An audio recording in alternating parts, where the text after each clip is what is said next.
Silence fell after the smoke cleared from the broken walls of Monte Cassino Abbey. It was an odd, empty silence that only happens after days of constant shelling. The German defenses crumbled fast. A line of U.S. Army trucks drove over a twisting road cut into the mountainside. Their headlights shone on the dazed faces of captured enemy soldiers. Standing in the mud were some women in gray uniforms. They were part of the Luftwaffe, the Auxiliary. Their hair was neatly pinned up, and their boots were covered in dust and blood. They had been clerks, typists, and radio operators. They were the support staff for the Reich. Now they stood among the wreckage of a world they thought was invincible. The American soldiers didn't have instructions on how to handle female prisoners. The army planned for enemy soldiers and officers, not secretaries with shaky hands who were caught when the front lines collapsed. The order came to process all people, and that led to confusion. A corporal from the 88th Division glanced at his clipboard and then at the women. He seemed to scoff at their appearance. "Are they soldiers?" he muttered. "They have uniforms." So, without any ceremony, they were loaded onto the trucks along with everyone else. The drive north went through miles of destroyed countryside. Villages were blackened by artillery fire, and olive groves were ruined by tanks.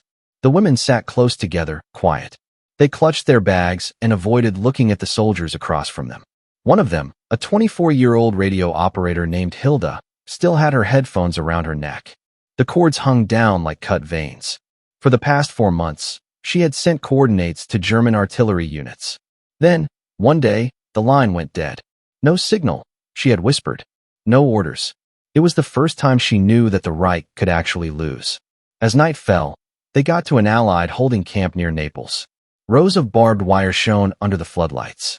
A sign simply read, "POW Processing Area, U.S. Army." The women were separated from the men.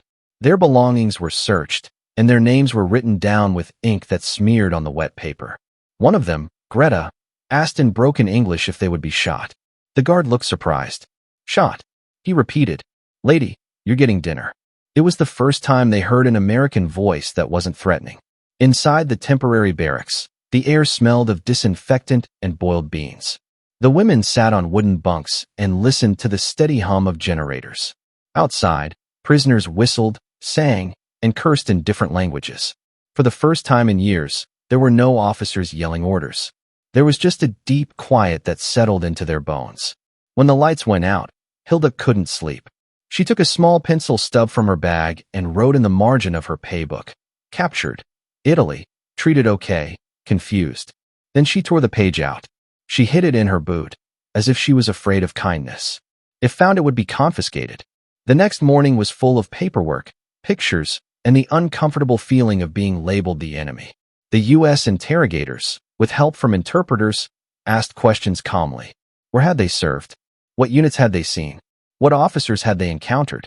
Some women cried. Others stared straight ahead. When asked if they were members of the Nazi Party, one woman whispered, it wasn't optional. The officer nodded without saying anything. He wrote down her answer as carefully as if he was counting food rations. By mid-April, Allied command had a problem. What should they do with these female prisoners? Camps in Europe were filling up quickly. The Americans wanted people to help rebuild, not to stand guard. Someone in Washington sent a proposal. It suggested a temporary transfer to the United States for secure housing under the rules of the Geneva Convention. The guards knew about the news, but they kept it from the prisoners. Still, rumors spread. By the third day, the women whispered they were being sent west, though no one knew exactly where. A week later, they boarded a British transport ship in Naples Harbor. The ship was called the SS Thomas H. Barry. It was a Liberty vessel once used to transport troops. Its gray hull creaked as cranes moved cargo overhead. The women walked up the gangway in silence. Sailors who had never encountered German women in uniform watched them. The ship's paperwork listed them simply as auxiliary prisoners. The women were given American Army blankets, plain khaki coats, and bars of soap stamped U.S. Army Quartermaster Corps. The trip across the Atlantic was long and rough. Storms hit the decks, and seasickness became a constant problem. In the cramped living quarters, they didn't talk much about the war. Some of them confessed they had lost brothers at Stalingrad or lovers in Africa. One of them, a nurse named Lotte, had a photo of an Italian boy with pneumonia she had treated in Rome. The boy died before she could find the right medicine. She looked at the photo every night and said only, maybe now the dying will stop. On the 10th day, the weather improved. For the first time, the women were allowed on deck. They stood in the salty wind and watched the Atlantic sparkle under the sun. When an American sailor walked by and tipped his hat, one of the women gasped. "He saluted us," she whispered, as if the gesture was impossible. The others didn't say anything, but the mood changed. They quietly reconsidered what they thought they knew about enemies. On the 14th day, the ship anchored off the east coast of the United States. The prisoners were moved to a troop train headed inland. Through the narrow windows, they saw the country pass by. There were green fields, red barns, and small towns with white church steeples. Children waved from the crossings. Some of the women waved back, unsure if they were allowed to. The train was guarded, but not strictly. American MPs walked the aisles, polite and almost uninterested. One of them offered a prisoner an apple. She refused at first, then took it. "Free," he said with a shrug. She bit into it and blinked, surprised by the sweetness. They reached the Midwest as the sun was setting over miles of farmland. The air smelled of rain and wheat, not gunpowder. As the train slowed down, a faint light appeared ahead. It was a large compound surrounded by fences and watchtowers, like a small town. A sign read, U.S. Army POW Camp No. 27. The women pressed against the windows. Beyond the fence, they saw lit barracks. They also saw people laughing, which they didn't expect. The doors opened with a hiss. American guards motioned them forward. Their boots crunched on the gravel. Somewhere far off, a radio played country music that seemed warm and cheerful. For a moment, no one moved. The war, the propaganda, the fear, it all seemed like it was happening in a different place. Then an officer came up to them with a clipboard. He spoke calmly with a slow, southern accent. "Welcome to camp, ladies. You'll be processed, given your living quarters, and tomorrow," he paused and looked at his notes, "tomorrow you'll have your first real meal." The women looked at each other warily. The word meal hung in the air like a promise they couldn't believe. Deep down, beneath their exhaustion and suspicion, something sparked, a small spark of hope. They had been captured by the enemy, but for the first time in years, the night smelled faintly of bread instead of diesel. The train doors opened to a flat land of endless fields, the smell of soil and rain replacing the salt air. The German women stepped down nervously, blinking in the pale morning light. The station was basically a wooden platform surrounded by farmland, far from the war-torn Europe they had left behind. A few American soldiers stood waiting, rifles casually slung, more out of obligation than threat. Behind them, an army truck waited and hummed softly under the noise of the birds. The women expected shouts, maybe even dogs or jeers, but there was nothing, only the strange, unsettling peace of a country undisturbed by war. They drove through miles of open country, passing windmills and barns painted red. It was early summer in the Midwest. The fields swayed gold and green beneath a wide-open sky. For the prisoners, the sheer size of it all seemed unreal. "It's too vast," Hilda murmured, staring out the window. "Where does it end?" No one answered. They were accustomed to borders, checkpoints, and ruins. This all felt like a world without limits. Then, the road turned, and the U.S. Army POW camp came into view. There were rows of neat wooden barracks, a water tank with U.S. Army painted on it. There was also an American flag flapping crisply in the breeze. The truck slowed down, its brakes hissing. A white sign was on the gate, which read Camp Hearn, Texas. The gates swung open in a smoothly mechanical fashion. Inside, the camp looked less like a prison and more like a strange rural town. The barracks stood in perfect rows, their porches swept clean, and their gardens sprouted tomatoes and beans. American guards walked the perimeter, casually chatting in low voices. Somewhere, a record player played a scratchy country tune. Much to the women's surprise, the air smelled like coffee and bread instead of a confinement. It was a domestic smell, almost homey. This made them uneasy than any actual threat. The sergeant who greeted them was young, freckled, and spoke with a strong Oklahoma accent. He read from a clipboard as if he were taking attendance at school. "You'll be housed in Block D," he said, matter-of-factly. "Showers are that way. Mess halls are at the south end. You'll receive your meal after registration." His tone was clipped, professional, but not rude. When one of the women didn't understand, he gestured patiently, repeating himself more slowly. They were puzzled by the courtesy. Latte, the nurse, whispered, "Why do they speak softly? Aren't we enemies?" No one could answer. The barracks were straightforward but tidy. Rows of cots had evenly folded gray blankets, and the windows brought in fresh air. Each and every barack had a stove in the corner. Each woman got a tin mug, a towel, and a Red Cross parcel containing soap, writing paper, and a chocolate bar. Some of them stared at the parcels as if they were traps.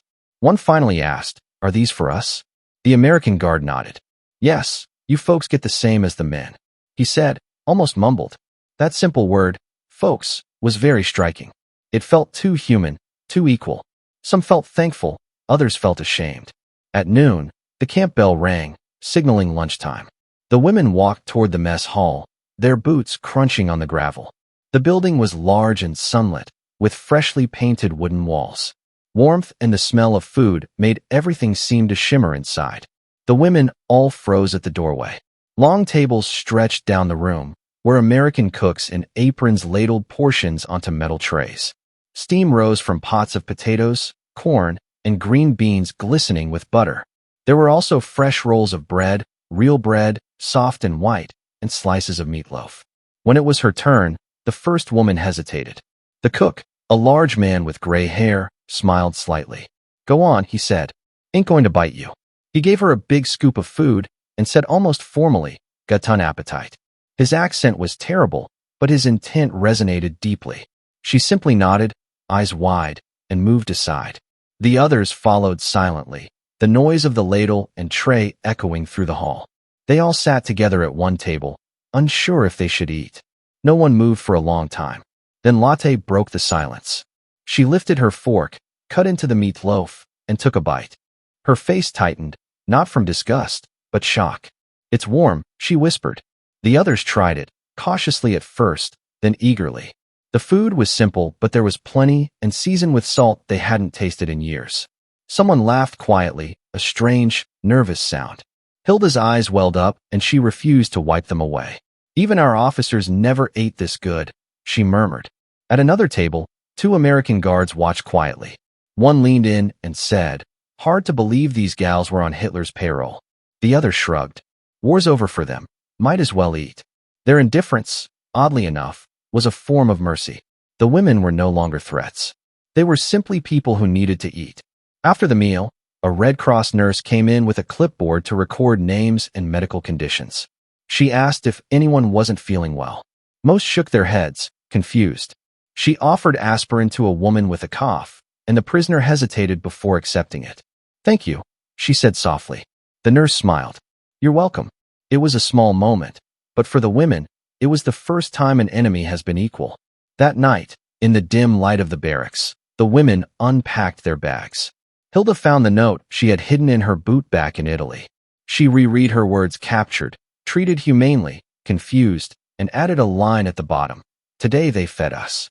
Outside, the air buzzed with crickets. Somewhere, a harmonica played a sad tune. The camp generator hummed steadily like a heartbeat. Latte sat by the window and wrote in her journal. "The Americans live almost as if the war never happened," she scribbled. "They smile. They work. They eat until they're full. I had forgotten things like this were conceivable." She looked out across the fence at the open land where lightning flickered faintly in the distance. "Perhaps kindness is their weapon," she whispered to herself. To accept kindness from an enemy felt like a betrayal to everything they believed in, their country, their families, and themselves. Yet, as morning approached, each woman couldn't help but anticipate the next meal. By the third night, the camp had a strange energy about it. Fireflies danced along the fences, and the aroma of fresh bread filled the air. The women gathered near the barack doors, their voices hushed, their laughter hesitant but genuine. From a distance, the guards watched, exchanging uneasy glances. Nobody could be sure what it all meant, whether hearts were truly changing or if they were simply recovering from the fright. As the lights went out, Hilda found herself wide awake, staring at the ceiling. Somewhere across the compound, the cook who had greeted them with gluten appetite turned off the lights in the mess hall. The last bit of light disappeared, leaving only the faint smell of food hanging in the night air. Hilda shut her eyes and whispered to herself in German, "If this is defeat, it feels gentler than victory." Little did she know that these words would be written down years later in a diary that historians would call the first meal. As summer turned to late summer, the Texas heat settled over the camp like a heavy blanket. Cicadas buzzed loudly in the trees beyond the fence, and each footstep on the gravel paths stirred up dust. For the German women, the days started to blend together. Roll call, breakfast, work, rest, supper. The routines of captivity started to feel normal, and within that normality, things began to change. The women who had once stood firm in defiance now moved with a quiet confidence. Their fear began to fade, not replaced by comfort, but by curiosity. Hilda was one of the first to volunteer for duties around the camp. She was assigned to the infirmary, working with American medics and translating labels on German medical supplies that had been captured. Her English was broken, but her accuracy impressed them. One afternoon, as she rewrapped a soldier's sprained wrist, the young corporal grinned. "You're better at it than we are," he said. She looked up, unsure if he was joking. He shrugged and said, "I guess pain is the same in any language." This small truth stayed with her long after the corporal had left. Latte tended the camp garden. What started as a punishment, digging in the hard soil, turned into something like prayer. The Red Cross had given them seeds, and under her care, the empty patch behind the barracks sprang to life with beans and squash. "I feed you," she'd quietly tell the plants, "so that we can remember the living." By September, green vines wrapped around the fence posts, their blossoms swaying in the wind. Even the guards would stop and watch them grow. The U.S. Army had rules, but they also had ideas. Behind the scenes, something was being tried out, based on the idea that being decent could change ideology more than violence ever could. The Geneva Convention required people to be treated humanely, but the Americans went further. They held language classes, showed films, and even gave short talks on democracy. They called it education through example. Most prisoners went to these things because they were bored, but for the women whose lives had been shaped by propaganda, these glimpses of another world started to sink in. During one class, a sergeant showed a newsreel on a white sheet pinned to the wall. It showed American women working in factories, laughing, welding, and driving trucks. The German prisoners stared, unblinking. They had been taught that a woman's worth came from obedience and motherhood. But here were women operating machines, building airplanes, and joking with men as equals. When the reel ended, the room was silent. Then someone whispered, "They are free." Nobody replied. The lights came back on, and the women quietly filed out. That night, Hilda couldn't sleep. She kept thinking about the faces of those women, sweaty, with eyes that were alive and unafraid. Weeks went by, and the atmosphere in the camp relaxed. Guards and prisoners started to greet each other, sometimes even smiling. The women started sending letters home through the Red Cross. "We are alive," one wrote, "and being treated fairly." Another described the camp gardens and how cornbread tasted. These letters, which were read and saved by censors, would one day surprise historians because of their tone, not fear, but confused gratitude. Still, guilt lingered. At night, Latte confessed to Hilda, "Every act of kindness here feels like a betrayal. My brother is starving in Dresden, and I'm eating butter." Hilda nodded in agreement. "Maybe they're feeding us to make us forget." But the next morning, when an American nurse offered her coffee, she accepted it. Memory and mercy wrestled inside her, with neither winning. In October, something small happened that changed everything. A dust storm swept through the camp, ripping at tents and roofs. One of the guard towers collapsed, trapping a young soldier beneath the wreckage. Without waiting for orders, 3 of the German women, Hilda, Latte, and another, rushed forward. They crawled under the debris to free his legs while others got stretchers. The medic said later that they had probably saved his life. When it was over, the leader of the camp approached them, his uniform covered in dust. "You didn't have to do that," he said. Latte simply replied, "We know." The next morning, the mess hall served something special, apple pie. It wasn't an official order. It was gratitude. The women ate quietly, unsure whether to smile. Yet, something had changed between the captors and the captives, a fragile bridge built from instinct and compassion. For the first time, they weren't just tolerated, they were respected. Soon, the women's work expanded. Some joined the sewing room. mending uniforms for American troops. Others were writing translation notes for war archives. The camp let them have music on Sundays, a harmonica, a violin, even a borrowed guitar. Laughter returned slowly, like a bird testing the air. Hilda started teaching English phrases to the others.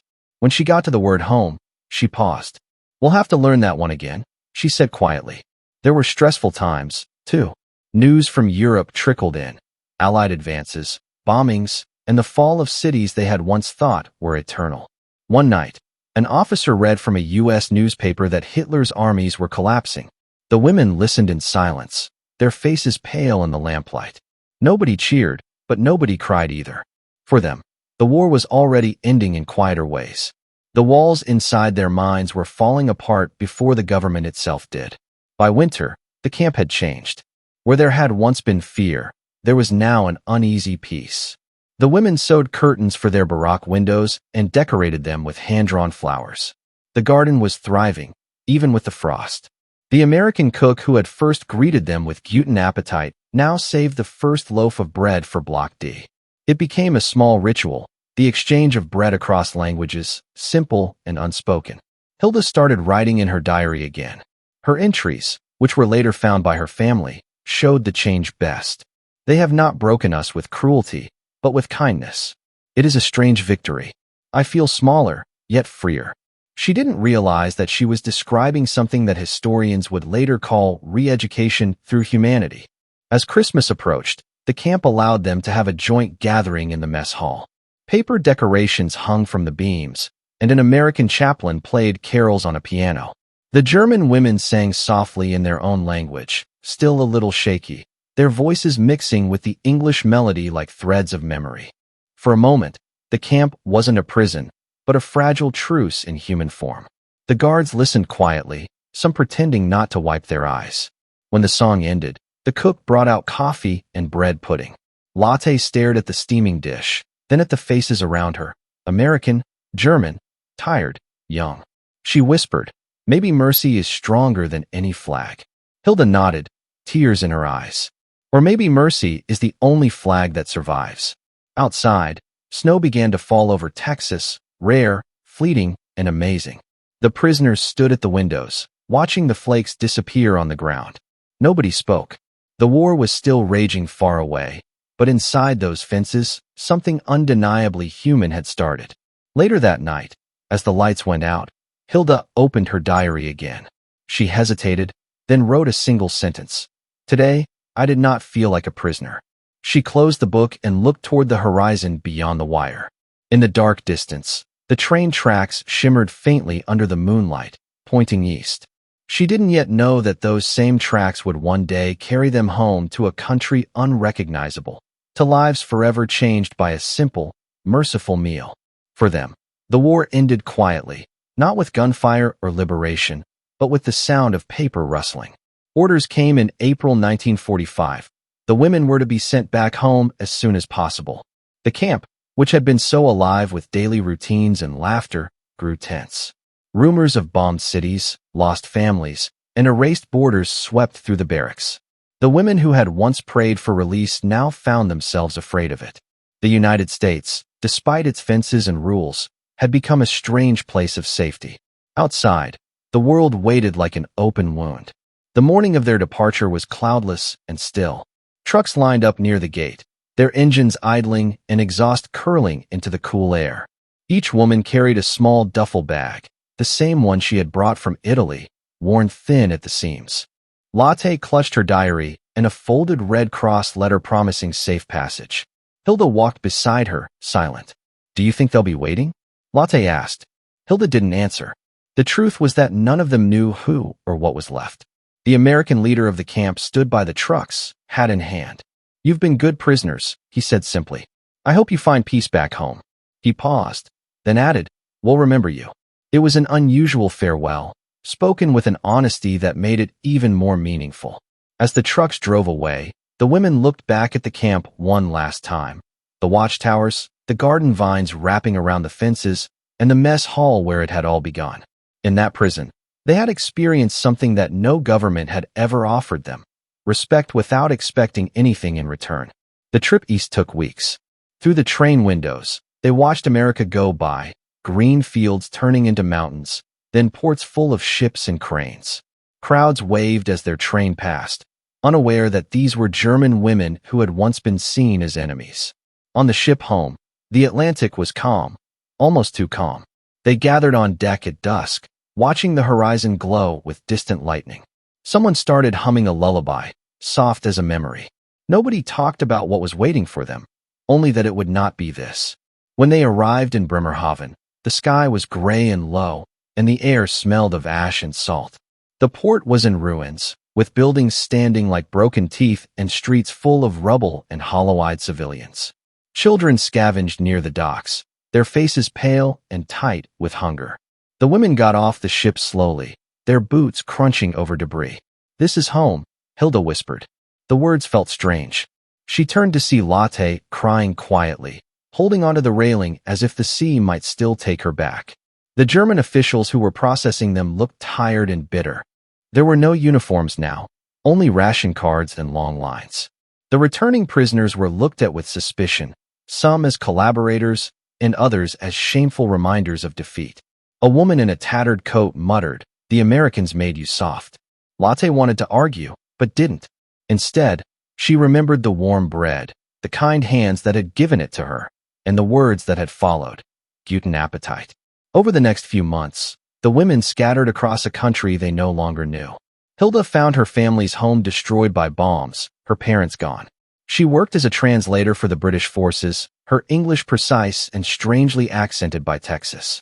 Lotte volunteered at a refugee hospital, boiling bandages and softly singing English lullabies to children who couldn't sleep. In each act, there was an echo of the camp, mercy repeating itself, quiet but determined. They didn't talk about their time in captivity often. When they did, it was with the same quiet wonder that one might use to describe a dream.